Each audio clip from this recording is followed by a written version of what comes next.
오늘 하세나 본문은 히브리서 2장 1절에서 10절까지의 말씀입니다. 그러므로 우리는 들은 바를 더욱 굳게 간직하여 잘못된 길로 빠져드는 일이 없어야 마땅하겠습니다. 천사들을 통하여 하신 말씀이 효력을 내어 모든 범행과 불순종하는 행위가 공정한 갚음을 받았거든. 하물며 우리가 이렇게도 귀중한 구원을 소홀히 하고서야 어떻게 그 갚음을 피할 수 있겠습니까? 이 구원은 주님께서 처음에 말씀하신 것이요. 그것을 들은 사람들이 우리에게 확증하여 준 것입니다. 그리고 하나님께서도 표징과 기이한 일과 여러 가지 기적을 보이시고 또 자기의 뜻을 따라 성령의 선물을 나누어 주심으로써 그들과 함께 증언하여 주셨습니다. 하나님께서는 지금 우리가 말하는 장차 올 세상을 천사들의 지배 아래에 두신 것이 아닙니다. 어떤 이가 성경 어딘가에서 이렇게 증언하였습니다. 사람이 무엇이기에 주님께서 그를 기억하여 주시며 인자가 무엇이기에 주님께서 그를 돌보아 주십니까? 주님께서는 그를 잠시 동안 천사들보다 못하게 하셨으나 영광과 존귀의 면류관을 그에게 씌워 주셨으며 만물을 그의 발 아래에 복종시키셨습니다.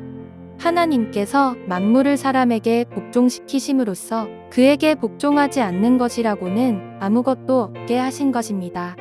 그러나 지금 우리가 보기로는 아직도 만물이 다 그에게 복종하고 있는 것은 아닙니다.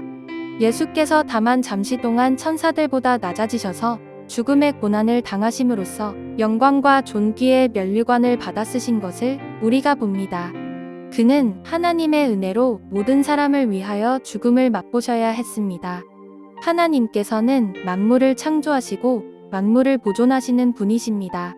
그러므로 하나님께서 많은 자녀를 영광에 이끌어 들이실 때에 그들의 구원의 창시자를 고난으로써 완전하게 하신다는 것은 당연한 일입니다.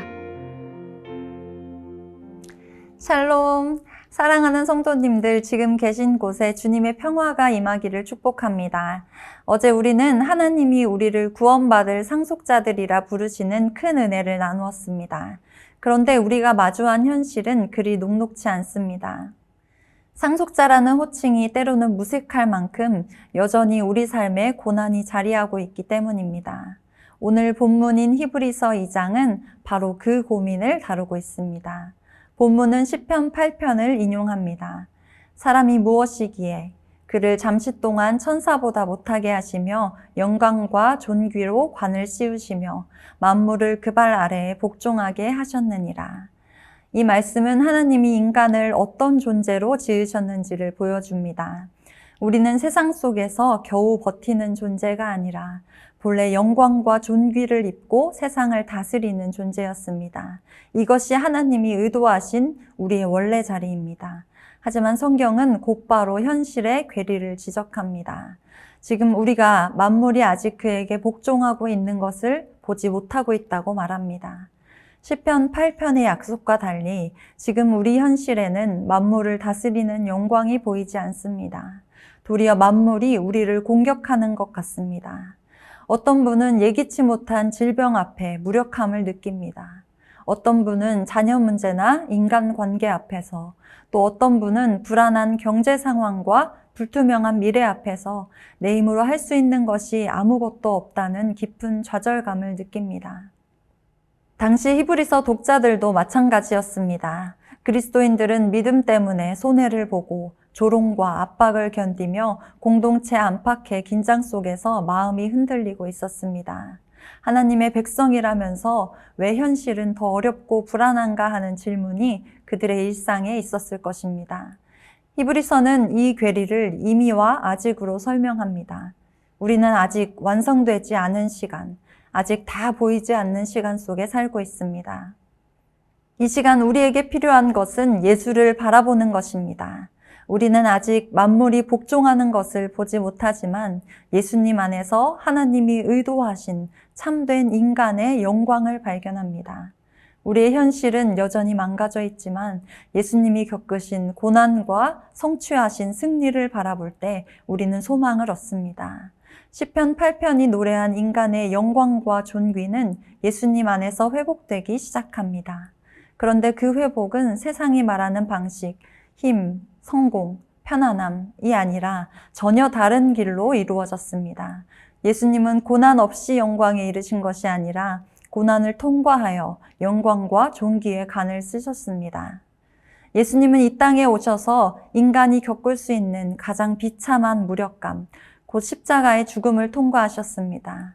그리고 마침내 부활하심으로 죄와 사망에게 빼앗겼던 인간의 존엄과 통치권을 다시 찾아오셨습니다.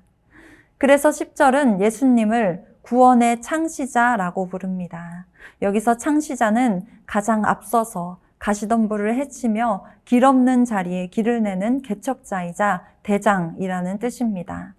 우리는 길을 잃고 헤매던 자들이었으나 우리 대장이신 예수께서 고난을 뚫고 승리의 길을 여셨습니다. 그리고 이제 우리를 그 영광의 길로 초청하고 계십니다. 그러니 낙심하지 마십시오. 지금 눈에 보이는 현실이 전부가 아닙니다.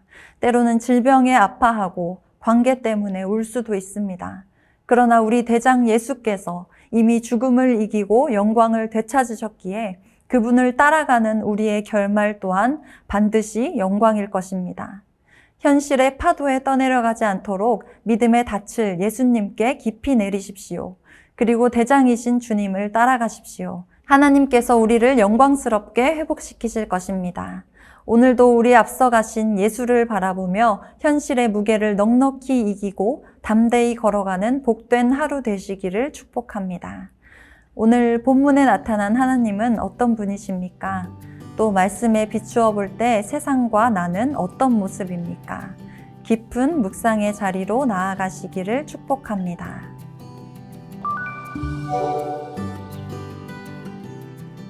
이번 주 하시조는 열방을 향해 드리는 시간의 11조입니다.